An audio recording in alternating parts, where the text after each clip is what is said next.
ভালো একজন জীবনসঙ্গী পাওয়া আল্লাহর দেওয়া সবচাইতে বড় নেয়ামত এবং উপহার।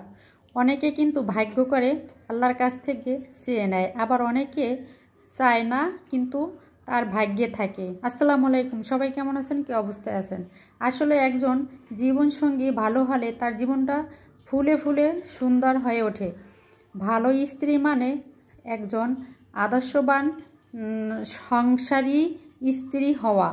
একজন ভালো স্ত্রীর বৈশিষ্ট্য আছে স্বামীকে সব সময় তার সুপরামর্শ দেওয়া, যেমন নামাজ কালামের জন্য, আল্লাহর পথে চলার জন্য এগুলো পরামর্শ দিয়ে থাকেন।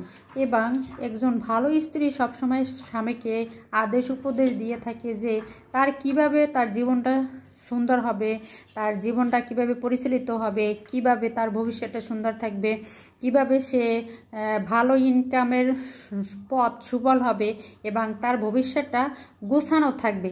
এটা কিন্তু প্রত্যেকটা জীবনসঙ্গী কিন্তু বলে থাকে, একটা পার্টনার বলে থাকে, কিন্তু অনেক স্বামীরা সেটাকে সুন্দরভাবে মেনে নেয়, আবার অনেক স্বামীরা সেটাকে তুচ্ছ অবহেলা করে দূরে সরিয়ে দেয়। আহারে পোড়া কপাল স্বামীরা, এসব স্বামীরা আসলে ভালো বউ পেয়েও তাদেরকে দূরে ঠেলে দেন, তার মতো আর দুর্ভাগা কিছুই হতে পারে না। কারণ একজন স্ত্রী সবসময় চায় স্বামীর সুখ শান্তি এবং স্বামী যাতে উচ্চ পদমর্যাদায় থাকে, সেটা কিন্তু সব স্ত্রীরাই চেয়ে থাকে। আবার সবার ক্ষেত্রে সমান না, কিন্তু আমি আমার স্বামীকে যতটা সাপোর্ট এবং যতটা তাকে আমি সুপরামর্শ দিয়ে উপরে ওঠাতে চেয়েছি, সে ততটাই আমাকে নিচে নামিয়ে মনে করে যে আমি তার জীবনে একজন কি বলে অভিশাপের মতো এরকমের একটা কিছু।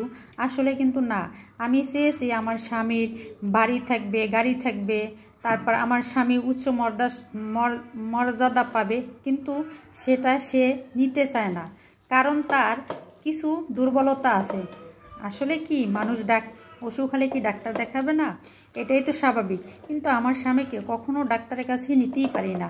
তার দুর্বলতা ঘরে বসে সে প্রকাশ করবে, বলবে, কিন্তু ডাক্তারের কাছে সে যাবেই না। আবার তার পদমর্যাদা বা চাকরির ক্ষেত্রে বিভিন্ন পরামর্শ দিয়ে থাকি সুফলভাবে, যে এগুলো করলে এগুলো হবে, এগুলা তোমার জন্য ভালো পথ বয়ে আনবে। আসলে সে আমার এই পরামর্শগুলো একেবারেই নেয় না, যার কারণে সে এতটা নিচে নেমে গেছে, এতটা তার অবনতি হয়েছে, সেটা বলার অপেক্ষা রাখে না। আর যদি আমার কথা মতো সে চলতো, তাহলে তার জীবনটা আরও অনেক সুন্দর এবং গুছানো থাকতো এবং সে অনেক দূরে এগিয়ে যেতে পারতো।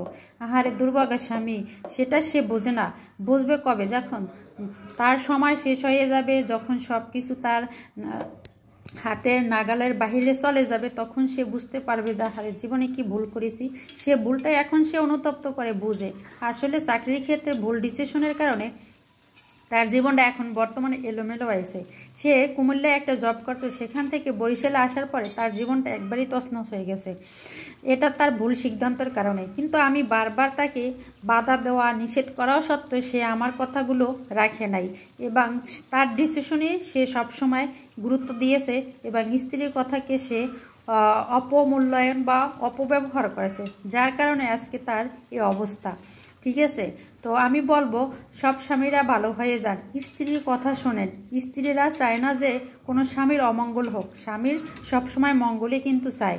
আর অনেক স্বামীরা সেটা মূল্যায়ন না দিয়ে স্ত্রীদেরকে এরকমের অবিচার অনাচার করা ঠিক না। আপনারাও একদিন এই ভুলটা বুঝতে পারবেন, যারা এ ধরনের স্বামী পেয়েছেন। আসলে কি আমাদের নবীরাও কিন্তু স্ত্রীদের কথা শুনতো এবং তাদের কথার গুরুত্ব দিত এবং ফ্যামিলি মিটিংয়ে স্ত্রীদের নিয়ে তাদের সিদ্ধান্তগুলো কিন্তু হতো। কিন্তু বর্তমানে এখন অনেক ছেলেরাই এগুলা মেনে নেয় না। অনেক ছেলেরা মেনে নিলে তাদের জীবন ধন্য হতো এবং তারা কিন্তু এগিয়ে যেত। আর কি আর বলবো, ভিডিও বেশি বাড়াবো না। তো আমার রান্নাবান্না এখন শেষের পথে। তো আমার ভিডিওটা ভালো লাগলে, কোনো অংশ যদি আপনাদের উপকারে আসে, তাহলে আপনারা প্লিজ লাইক কমেন্ট করে পাশে থাকবেন আর সবাই আমার জন্য দোয়া করবেন, আমাদের জন্য সংসারে সুখ শান্তি আসে।